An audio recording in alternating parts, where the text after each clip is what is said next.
ఒక పిలుపునిచ్చారు. సో దాంతో మరి క్రిస్మస్ ఉన్నదే ఒక పండుగ, దానికి ఉన్న సెలవు రద్దు చేయటం ఏంటి అనేది ఒకటి వస్తే, కేరళలో మొన్న కూడా మనం చెప్పుకున్నాము, స్కూల్లో వీటి మీద RSS నుంచి ఒత్తిడి వచ్చి వాళ్ళ స్కూళ్ళు అనేక మంది క్రిస్మస్ వేడుకలు రద్దు చేసుకున్నారు. సో దాంతో ఈ DYFI యువజన సంఘం వాళ్ళు వీళ్ళకు రక్షణగా ఉండి మీరు జరుపుకోండి పర్వాలేదు మీకు మేము ఉంటామని వాళ్ళు చెప్తున్న ఒక పరిస్థితి. మూడోది కేరళ నుంచే ఇదిగోండి, Catholic bishops chief appeals to PM Modi Amit Shah to ensure protection of Christians. So Christmas రోజు ఇది ఎంత వస్తుంది, మీరు ఎలా అయినా కానీ మాకు రక్షణ కల్పించాలి అని Christian fathers bishop, Catholic bishop ప్రధాని మోదీకి కేరళలో అప్పీల్ చేశారు. దానితో ఢిల్లీలో కూడా వీళ్ళు అమిత్ షాకు మోదీకి చెప్తూ ఉన్నారు. బహుశా ఈ వాతావరణంలో మనం ఇక్కడ కూడా చూసాము, దీన్ని కొంచెం చక్కదిద్దడానికి కావచ్చు, మోదీ స్వయంగా ఢిల్లీ చర్చికి వెళ్ళి ప్రార్థనల్లో పాల్గొన్నారు. ఇది ఒక ప్రేమ సందేశం. PM Modi attends Christian services at Delhi church, bishop Ladda leads special prayer అని. అంటే మోదీ అక్కడికి వెళ్ళారు ఓకే, కానీ సంఘ పరివారం మరీ ముఖ్యంగా BHP RSSలు చాలా చోట్ల ఈ క్రిస్మస్ అనేది కూడా వివాదాస్పదం చేయడము, ప్రదర్శన చేయడము, రెండవది దాంట్లో పాల్గొనొద్దని పిలుపు ఇవ్వడము, ఇవన్నీ ఒక ఉద్రిక్త పరిస్థితికి దారితీసాయి. సెలవు కూడా రద్దు చేసి ఆ రోజే రాజకీయ కార్యక్రమాలు అంటే అనుకోకుండా జరిగి ఉంది. ఇప్పుడు మీరు ఈరోజు ఛానల్స్ చూస్తే కూడా కొన్ని వేరు క్షేత్రాల్లో ఎలా ఉన్నారో చూపిస్తున్నారు. గతంలో ఇక్కడ చర్చిల దగ్గర ఒక మెదక్ చర్చ్ అయినా ఇంకోటైనా చూపిస్తుండేవాళ్ళు. గతంలో గుజరాత్లో డాన్స్ ఇట్లాంటివన్నీ అనేక జరిగాయి, కానీ ఇప్పుడు మళ్ళీ అది రిపీట్ అవుతుందా మోదీ నుంచి, కేంద్రం నుంచి, అది కూడా అదే. సోఫార్ మోదీ వెళ్ళటము భిన్నత్వంతో కూడిన భారతదేశంలో క్రైస్తవ మత ప్రార్థనలకు క్రిస్మస్ ప్రార్థనలకు హాజరు కావటం మంచిదే, కానీ రాష్ట్రాల్లో మటుకు ఈ పరిస్థితి బాగాలేదు. మొదటిసారిగా ఒక ఉద్రిక్తత వచ్చింది. ఆ బిషప్ల విజ్ఞప్తికి స్పందించి ప్రశాంతతను తీసుకురావాల్సిన అవసరము ఒకటి ఉంది.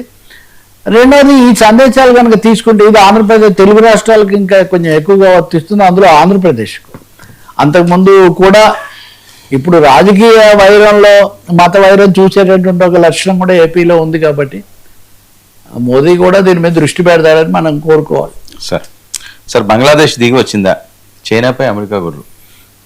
బంగ్లాదేశ్, చైనా, పాకిస్తాన్, అమెరికా ఇదంతా ఒక ఇది నడుస్తుంది. బంగ్లాదేశ్లో మొన్న జరిగినటువంటి 1-2 భారతీయ మూలాలు ఉన్న వాళ్ళను చంపేసేయటము, విధంగా మత ఛాందసాన్ని పెంచటము, అదొక ఇస్లామిక్ వర్సెస్ హిందుత్వ శక్తుల ఘర్షణ అన్నట్టుగా మొదలవటం. 2 భారతీయులను అంటే హిందువులు అంటున్నాను అనుకోండి, భారతీయులు హిందువులు కూడా వాళ్ళు, దాని మీద తీవ్ర నిరసన వచ్చింది. అంతర్జాతీయ సమాజం కూడా గట్టిగా చెప్పిన తర్వాత బంగ్లాదేశ్ ప్రభుత్వం నేను ఒక ప్రకటన చేసింది. వాళ్ళ బాధ్యత మేము తీసుకుంటాము, ఆ చనిపోయిన భారతీయుడి యొక్క సంతానాన్ని మేము, వాళ్ళ కుటుంబాన్ని మేము రక్షణ కల్పిస్తాము, ఇక మీద ఇలాంటి ఘటనలు జరగకుండా చూస్తామని. కానీ అసలు పరిస్థితి ఆ ప్రభుత్వం చేతిలో లేకుండా పోయింది అనేది ఒకటి. ఇక రెండవది ఖలేదా జియా, ఇది వరకు ఉన్నటువంటి సైనిక నియంత్రణ తాలూకు భార్య, తర్వాత ప్రధానిగా కూడా ఉన్నారు.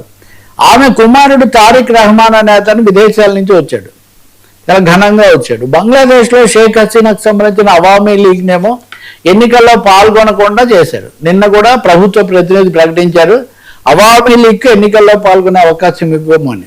దీని మీద అమెరికాతో సహా పశ్చిమ దేశాలని నిరసన వద్దు, అవామీ లీగ్ ఎన్నికల్లో పెద్ద పార్టీ, అది ఎన్నికల్లో ప్రజలు ఎన్నుకోకపోతే వేరే విషయం, కానీ నిషేధం మంచిది కాదనే అభిప్రాయం అందరూ కూడా చెప్తున్నారు. కానీ ప్రభుత్వం అయితే అవామీ లీగ్ లేకుండా బహుశా ఈ తారిక్ రహమాన్ అనే అతన్నే మళ్ళీ నాయకత్వం ఇవ్వాలనే ప్రయత్నం జరుగుతుందేమో తెలియదు, కానీ ఈ ఉద్రిక్తత మటుకు చాలా విపరీతంగా పెరిగిపోతుంది భారత బంగ్లాదేశ్ల మధ్య. ఇది పరిష్కారం కూడా కావట్లేదు. ఈ నేపథ్యంలో ఒకవైపు నుంచి పాకిస్తాన్ పట్టు బిగిస్తూ ఉంటే అమెరికా ఈ మొత్తం పాకిస్తాన్కు విపరీతమైన మద్దతు ఇస్తుంది.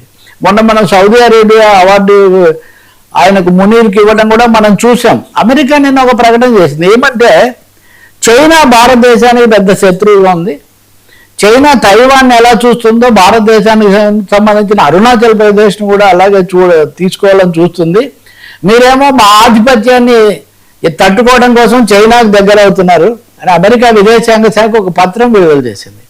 ఈ పత్రంలో భారతదేశాన్ని చైనాను పోటాపోటీగా పెట్టి తను అనుకూలంగా తనేమో పాకిస్తాన్ బలపరుస్తుంది. బంగ్లాదేశ్లో ఉన్న ఇతను కూడా ఇప్పుడున్న తాత్కాలిక అధ్యక్షుడు కూడా వాళ్ళకు చాలా దగ్గరగా ఉండే మనిషి. సో ఈ చుట్టుపక్కల చాలా తీవ్రమైన రాజకీయం అమెరికా చేస్తున్నట్టుగా కనిపిస్తుంది.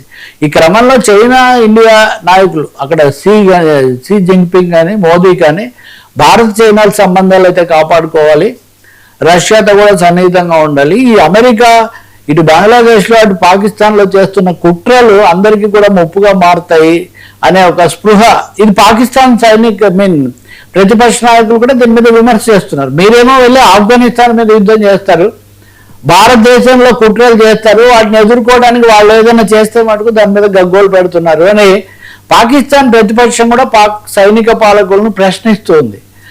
ఇవన్నీ ఒకేసారి జరగడం వల్ల మన చుట్టూ ఒక శత్రు వలయం లాగా ఇది తయారవుతుంది. మరి America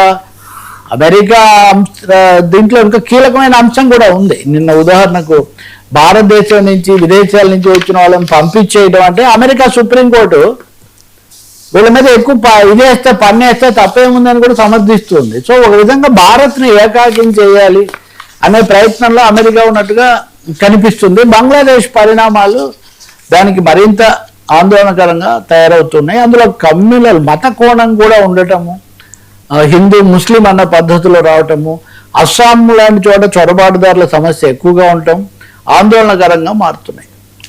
thank you so much. ఇది ఈనాటి frankly with Telakapalli. Station to 19 news.